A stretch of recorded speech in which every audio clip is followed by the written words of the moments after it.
Hello dear all, welcome back. This is your DPP number 6. So before I will go forward, let me tell you a relation between meter per second और kilometres per hour के बीच में एक relation होता है, ठीक है। और काफ़ी स्टूडेंट्स को डायलेमा होता है कि सर किसका इनटू कब से होता है। तो ऐसा कि आपको दिख रहा है मीटर पर सेकंड से अगर किलोमीटर में चेंज करना है तो क्लियरली यहाँ पे पता चल रहा है मीटर एक छोटा वैल्यू होता है। तो स्मॉल वाले को आपको अगर बिग बनाना है, अगर स्मॉल वैल्यू को बिग बनाना है तो मल्टीप्लाई करा जाता है 18/5 से। अगर छोटे वाले को बड़ा बनाना है तो 18/5 से इंटू होता है। और अगर बड़े वाले को यानी अगर kmph को आपको फ्यूचर में मीटर पर सेकंड दिखाना होगा, यानी बिग वाले को अगर स्मॉल बनाना है तो ये इंटू होता है 5/18 से। Got it. तो ये वो रिलेशन है जो काफ़ी स्टूडेंट्स कंफ्यूज रहते हैं। तो फिलहाल तो मेरा फोकस है मीटर पर सेकंड को kmph में चेंज करने का। Got it. जिन्हें जूनियर लेवल से पता है बहुत अच्छी बात है, जिन्हें नहीं पता वो ये यहाँ पे देख ले। तो अब यहाँ पे क्या हो रहा है, a boy is cycling such that the wheels of the cycles are making 140 revolutions per minute. Perfect. तो यानी इसने आपको क्या बोला है कि 1 मिनट में, 1 मिनट में, सिंपल सा लॉजिक है, आपने 140 रेवोल्यूशंस को किया है, ठीक है। इतने रेवोल्यूशंस आपने करे तो यहाँ पे 60 सेकंड्स का ही आई गेस ये बता रहा है। तो 60 सेकंड्स में अगर आपने पूरे 140 रेवोल्यूशंस कट करे हैं तो 1 सेकंड में आपने कितना किया होगा, 140/60 रेवोल्यूशंस। तो ये था, मैंने 1 सेकंड का निकाला कि हमने कितने रेवोल्यूशंस करे। अब मैंने 1 सेकंड में इसको इसलिए ले गया क्योंकि मैं एमपीएच से इस वैल्यू को केएमपीएच में चेंज करूंगा, क्योंकि वो मुझसे स्पीड पर आवर में मांग रहा है। ठीक है सर, जैसा विश आपका। अब यहां से आपको पता है नंबर ऑफ रेवोल्यूशंस का जो आंसर होता है वो होता है total distance upon circumference of the wheel. Yes और नो, ये आपको पता है। तो ये हमने बहुत पहले, आई थिंक DPP 1 या DPP 2 में ऑलरेडी हमने ये क्वेश्चन कवर किया है। और अगर आपको याद नहीं आ रहा है, let me find the question for you. Yes, so DPP number first का ये क्वेश्चन थर्ड जैसा हमने किया होगा, ये बिल्कुल वैसा ही है। तो टोटल डिस्टेंस कितना कवर किया, अभी ये डायलेमा है, लेकिन अब हम चलते हैं आपके सरकमफेरेंस की तरफ। तो अगर व्हील का डायामीटर आपको 60 सेंटीमीटर दिया हुआ है तो यहाँ पे मैं क्या करता हूँ, आपके डायामीटर जो कि यहाँ पे 60 सेंटीमीटर है, इसको पहले मैं कन्वर्ट करता हूँ रेडियस में। तो रेडियस डायामीटर का जस्ट हाफ हो जाएगा 30। अब अगर आपने इसको सेकंड्स में बदला है तो सेंटीमीटर को मीटर में बदलने के लिए आप लोग क्या करते हैं, आप इसी 30 को 100 से डिवाइड जब करवा दोगे तो आपके पास 30/100 मीटर जो होगा वो यहाँ पे रेडियस हो जाएगा बेटा, कोई टेंशन नहीं है। और अगर मैं यहाँ सरकमफेरेंस की बात करूँ इस क्वेश्चन में, तो टोटल डिस्टेंस की जो वैल्यू आएगी, अगर मैं इसको यहाँ क्रॉस मल्टीप्लिकेशन में ले जाऊं तो टोटल डिस्टेंस इज नथिंग, मैं इस टोटल डिस्टेंस की बात कर रहा हूँ। अगर ये आपस में मल्टीप्लाई हुए सरकमफेरेंस और नंबर ऑफ रेवोल्यूशंस, तो नंबर ऑफ रेवोल्यूशन आपने 1 सेकंड में देखा था, वो हुआ था 140 डिवाइडेड बाय 60। सरकमफेरेंस आपका होता है 2πr, तो यहाँ से ये हो जाएगा 2 × पाई यानी 22/7 × r। रेडियस आपका है अभी 30/100।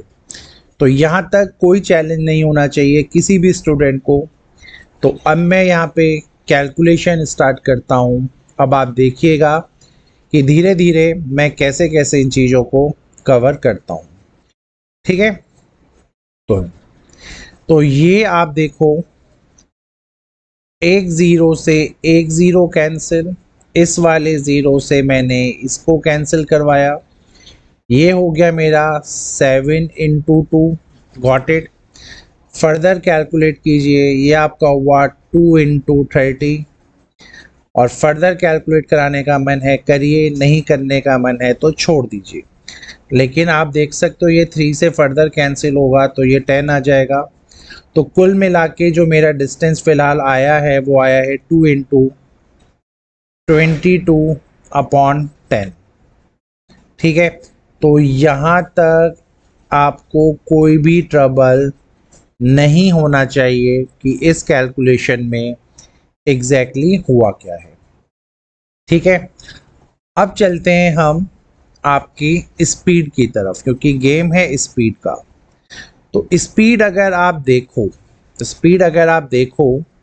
तो स्पीड आपकी, पता है आपकी स्पीड क्या बन चुकी है? आपकी स्पीड बन चुकी है 44/10 × मीटर/सेकंड। ठीक है, क्योंकि जो सारी की सारी कैलकुलेशन मैंने चलाई है ये पर सेकंड और मीटर के हिसाब से चलाई है। तो जो मैंने डिस्टेंस कवर किया नंबर ऑफ रेवोल्यूशन और सर्कमफेरेंस से, तो आइडियली जितना मेरा डिस्टेंस निकला वो पर सेकंड का ही निकला। तो मैंने यहाँ पे एक चीज़ नोटिस किया, मेरा स्पीड आया 44/10 मीटर/सेकंड। लेकिन अगर अब इसको कन्वर्ट करना है kmph में, तो as I have already told you, just multiply by 18/5। ठीक है, तो ये आप देखो तो ये आपका 9 हो जाएगा, ये यहाँ पे आपका 5 हो जाएगा, कोई ट्रबल नहीं है। कैलकुलेशन में अगर आप और फर्दर देखना चाहते हैं तो मैं आपको दिखा दूं, ये हो जाएगा आपका, सिंपल सी बात है, 8.8 आई गेस, यस ये 8.8 हो जाएगा। तो 8.8 का अगर मैं 9 से इंटू करवाऊँ तो ये आपका आएगा यहाँ पे 2, 7, और देन ये अगेन आपका आएगा 72 और 7, 79। और अगर मैं इसको 5 से डिवाइड करवाऊँ 75 तक जाता है 15 का टेबल, ये हुआ आपका 42, यानी ये हुआ यहाँ पे 8, क्योंकि ये 40 तक जाएगा। तो लगभग इस चीज़ का आंसर आपको मिलेगा 15.8 km/h। ओके, तो यही आपके इस क्वेश्चन में हमें आंसर चाहिए था, जो हमें मिल चुका है।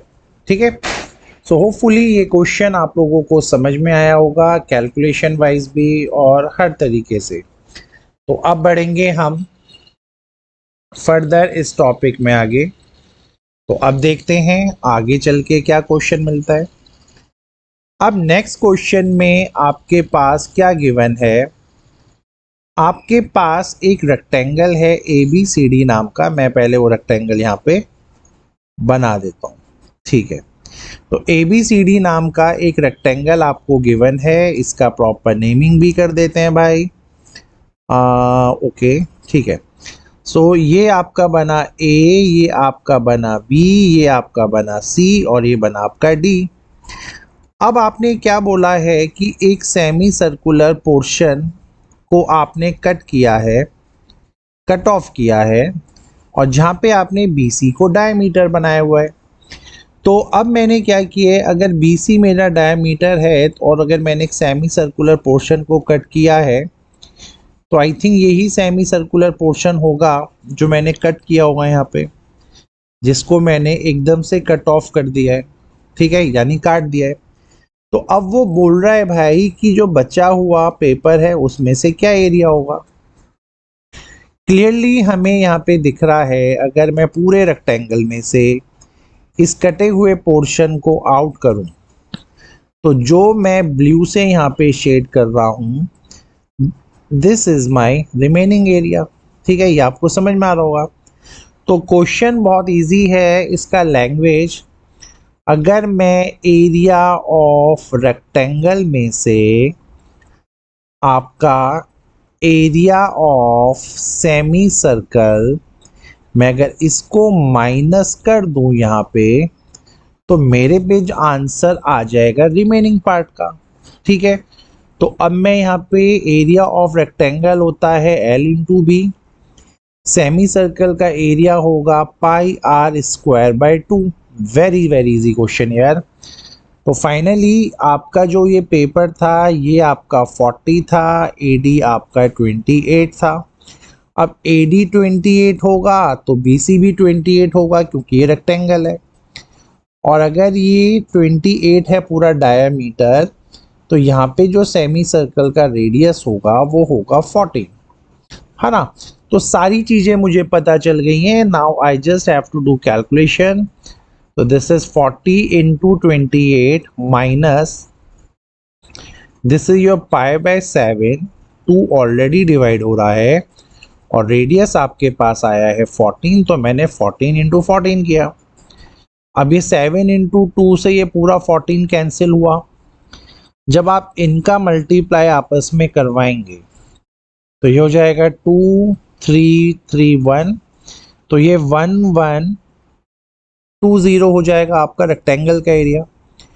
और 22 इंटू 12 जब आप करोगे, 22 इंटू 12 यानी 280 में जब आप 28 को जोड़ोगे, तो यानी 308 को जब आप यहाँ माइनस करेंगे, तो मेरा जो आंसर होगा, द डिजायर्ड आंसर, जो कि आ रहा है मेरा 812 सेंटीमीटर स्क्वायर, ही मेरा आंसर इस क्वेश्चन का बनने जा रहा है। तो यहीं से मेरा ये सेकंड क्वेश्चन भी डन हुआ। अब हम बढ़ेंगे फर्दर फिर आगे। अब क्वेश्चन इज लाइक कि भाई एक सेमी सर्कुलर पाथ आपको बनाना है। लेट्स से ये कोई सर्कल है, इसके अंदर मैं एक और सर्कल को ड्रॉ कर देता हूँ यार। ठीक है, तो ये मैंने एक और सर्कल को यहाँ ड्रॉ किया, ये भी आपको क्लियर हो गया होगा। अब यहाँ पे क्वेश्चन का लैंग्वेज कुछ ऐसा है डियर, कि जो एक सर्कुलर पाथ है, सर्कुलर पाथ आपको ये पूरा जो मैं ग्रीन पोर्शन से रिप्रेजेंट कर रहा हूँ, पाथ तो यही होता है। सर्कुलर पाथ तो भाई इसी को बोलते हैं जहाँ पे वॉक शॉक किया जाता है ना। ऐसे कई क्वेश्चन आपने डीपीपी में देखे हैं पहले भी। तो ये एमसीक्यू फॉर्म में, तो ये सर्कुलर पाथ है। इसका यहाँ पे इन्होंने जो विड्थ दे रखा है, ये विड्थ इन्होंने दे रखा है स्मॉल h। तो वो आपसे बोल रहा है कि ये जो सर्कुलर पाथ है इसने किसको सराउंड किया है, एक ऐसा सर्कुलर रीजन जिसका रेडियस है r। तो ये एक सर्कुलर रीजन है जिसका रेडियस यहाँ पे दे रखा है स्मॉल r, तो इसको ही सराउंड किया हुआ है इस सर्कुलर पाथ ने, और हमें इस सर्कुलर पाथ का एरिया ही चाहिए। तो भाई किसी भी सर्कुलर पाथ का अगर आप एरिया देखने जा रहे हो, तो जो सर्कुलर पाथ का यहाँ पे एरिया होगा, इट्स वेरी इजी। जब आप आउटर में से इनर वाले को माइनस करेंगे, जब आप एरिया ऑफ आउटर वाले सर्कल में से जब आप एरिया ऑफ इनर सर्कल को माइनस करेंगे, तो आपको ये सर्कुलर पाथ का एरिया मिल जाएगा। अब आउटर का है पाई इंटू आर स्क्वायर। अब जब आप यहाँ आउटर के पास जाओगे, तो ये जो ये जो h यहाँ पे विड्थ दिया है, ये प्लस हो जाएगा, तो ये हो जाएगा r प्लस h का होल स्क्वायर। और इनर सर्कल का तो रेडियस r ही है, तो ये तो सिर्फ पाई आर स्क्वायर ही रहेगा। जब आप इसको ओपन करेंगे, ये बनेगा r स्क्वायर, ये बनेगा h स्क्वायर, और ये बनेगा 2 पाई आर एच, मतलब 2 पाई आर एच, 2 आर एच, और इसमें से माइनस होगा आपका पाई आर स्क्वायर। ठीक है, तो अगर मैं इस पाई का अंदर इंटू करवा दूं, ये पाई आर स्क्वायर ही है, और ये आपका पाई का इंटू अगर मैं इन दोनों से करवाऊं, तो ये अभी आपका फिलहाल यही रहने जा रहा है। ये माइनस का पाई आर स्क्वायर है जो कि कैंसिल हो जाएगा। अगर मैं अंदर से h को कॉमन ले लूं तो ये h चला इधर और अंदर बचा आपके पास s प्लस 2r। और इनमें से कौन सा ऑप्शन यहाँ पे मैच कर रहा है, if I have to tell you then see option number B is your answer, क्योंकि h बाहर दिख रहा है, पाई बाहर दिख रहा है, इधर भी है, ट्वाइस ऑफ r है, प्लस का h है, तो everything is there. So with this way your this question is also done. अब हम बढ़ेंगे फर्दर आगे। अगले क्वेश्चन में आपको क्या बोल रहा है, आपको यहाँ पे निकालने का है बेटा एरिया ऑफ सर्कल निकालना है। और एरिया ऑफ सर्कल तो निकालना है, लेकिन कंडीशन क्या गिवन है आपको कि जो एरिया ऑफ सर्कल है और जो सर्कमफेरेंस है इस सर्कल की न्यूमेरिकली दे आर इक्वल। तो न्यूमेरिकली का मतलब कुछ भी नहीं होता है, इसका बस ये मीनिंग है कि जब आप इन दोनों की वैल्यूज निकालेंगे तो इन दोनों का आंसर आएगा सेम। तो numerically they are equal, so it means जो मेरा पाई आर स्क्वायर होगा वो यहाँ पे 2 पाई आर के इक्वल है एज पर द क्वेश्चन। अब यहाँ अगर मैं पाई को पाई से कट करूँ, एक रेडियस को एक रेडियस से कट करूँ, तो क्लियरली मुझे जो रेडियस है इस क्वेश्चन में वो मिल जाएगा 2 यूनिट्स। अब मुझे नहीं पता वो मीटर है, सेंटीमीटर है, क्या है। तो जैसे ही मुझे रेडियस मिल गया तो क्वेश्चन ने तो मुझसे क्या मांगा है, क्वेश्चन ने तो एरिया मांगा है। तो जो एरिया है मेरे सर्कल का वो होगा यहाँ से पाई आर स्क्वायर, और आर की वैल्यू आई है अभी 2, तो finally I will get 4 pi square units as my answer. ठीक है, so clearly you guys can see option number B is the answer. ठीक है यार, अब आगे बढ़ते हैं अगले लॉजिक में। Find the ratio of the areas of 2 sectors S1 and S2। बहुत इजी है, कोई ट्रबल नहीं है। तो जो एरिया होगा मेरे पास सेक्टर S1 का वो क्या होगा, एरिया ऑफ सेक्टर आपको पता है theta upon 360 into pi r square होता है, पाई आर स्क्वायर होता है। और यहाँ पे S1 का जो थीटा दिया है वो दिया है 120। तो अगर मैं यहाँ पे 120 डाल दूँ थीटा की जगह और इन्हें कैंसिल कराऊँ, तो जो एरिया मुझे मिलेगा वो मिलेगा पाई आर स्क्वायर बाय 3, यानी सेक्टर 1 का जो एरिया है वो है पाई आर स्क्वायर बाय 3। वहीं अगर मैं दूसरा एरिया देखूँ सेक्टर 2 का, तो एरिया ऑफ सेक्टर जिसको मैं S2 बोलूँगा, तो यहाँ पे भी अगर मैं theta upon 360 into pi r square ही लिखूँ, तो इस बार थीटा है मेरा 150। यहाँ पे अगर मैं 0 से 0 कैंसिल करूँ, दोनों 3 की टेबल में आते हैं, तो ये 5 बना, नीचे 12 बना, तो ये बनेगा 5/12 इंटू पाई आर स्क्वायर। बिल्कुल चैलेंज नहीं है, कोई टेंशन होना भी नहीं चाहिए। तो ये आपके पास एक और एरिया ऑफ सेक्टर आया। अब जब आप मुझसे इनका रेशो मांग रहे हैं, तो जो S1 है उसका आंसर है पाई आर स्क्वायर बाय 3, और अगर मैं इसको डिवाइड करवाऊँ S2 से जिसका आंसर है 5 पाई आर स्क्वायर बाय 12, तो यू नो द रूल कि जो सबसे नीचे होगा वो सबसे ऊपर आ जाता है, और इन दोनों का आपस में मल्टीप्लाई अगर हो जाता है तो ये आपका बना यहाँ पे पाई आर स्क्वायर बाय 3, ये बना आपका 12, ये बना 5 पाई आर स्क्वायर, ये आपस में कैंसिल, तो फाइनल आंसर इज 4/5, यानी option number D. Okay, so with this way your answer is